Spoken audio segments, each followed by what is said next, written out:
Imagine being thrown in jail for forgetting your wife's birthday. Yes, you heard it right. In the island nation of Samoa, situated in the heart of the Pacific Ocean, this is not just a hypothetical situation. It's a very real and very strange law. Samoa is a place where forgetting your wife's birthday isn't just a domestic faux pas, it's a criminal offense. You see, Samoan society is deeply rooted in respect and honor for the family unit. The cultural significance of birthdays in Samoa is immense. They aren't just a celebration of another year of life, but a recognition of the person's place and importance within the family. To forget such an occasion is seen as a severe disrespect. And so, in an attempt to preserve these values, the Samoan legal system has made this bizarre law. A law that makes forgetting your wife's birthday illegal. Now that's one way to ensure you never forget a special day.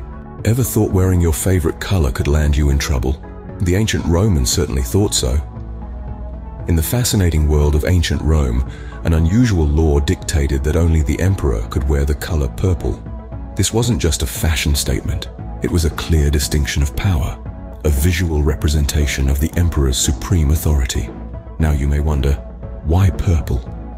Well, the color purple held a special significance in Roman society. It was associated with the gods, nobility, and power. This was partly because the dye used to create this color was exceptionally rare and expensive, extracted from thousands of tiny sea snails. So, wearing purple was not only an imperial privilege, but also a symbol of immense wealth and status. Violating this law was a serious offense, punishable by death. Yes, you heard right, death over a color. So next time you wear purple, remember, you would have been a lawbreaker in ancient Rome. Love hunting? You might want to think twice if you were living in medieval England. In this era, the forest laws painted a grim picture for those who weren't part of the nobility. These laws were a way to maintain exclusive hunting rights, and they restricted hunting to the nobility alone. Imagine a world where forests were not a common playground, but a royal hunting ground. The king's deer and boar were off limits to the common folk. These laws were not just about maintaining the elite's hobby, they also had significant social and economic implications. The forest laws limited the economic activities that could take place within these forests.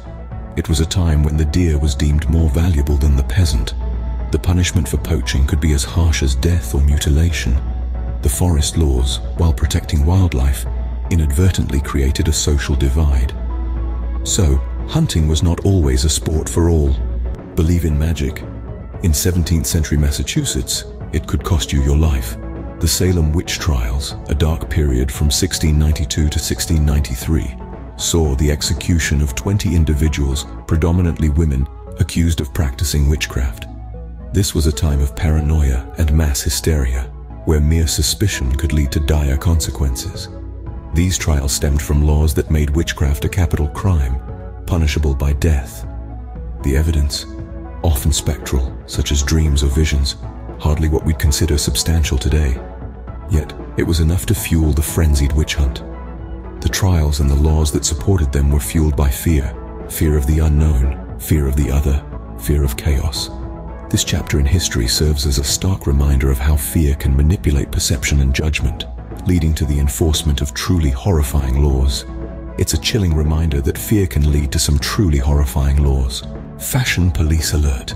In Elizabethan England, what you wore was strictly regulated by law. Yes, you heard that right. These regulations, known as the Sumptuary laws, were not just a matter of fashion, but a way to maintain social order and structure. They were rules set out to dictate what each social class could and could not wear. The monarchy and nobility were allowed to wear clothes made from luxurious materials like silk and velvet, while the lower classes were restricted to simpler fabrics. Color was also an important factor, with certain hues exclusively reserved for the higher echelons of society. These laws were driven by economic and social reasons. They aimed to control conspicuous consumption and prevent the wealthier classes from driving up the prices of certain goods. At the same time, they ensured that everyone knew their place in society, just by looking at the clothes they wore. So dressing to impress was not just a matter of personal style, but a matter of law. Ever thought a glass of beer could make you a criminal? Welcome to the Prohibition Era. The early 20th century marked a peculiar period in American history, a time when the Volstead Act, passed in 1919, made the manufacture, sale, and transport of intoxicating liquors illegal.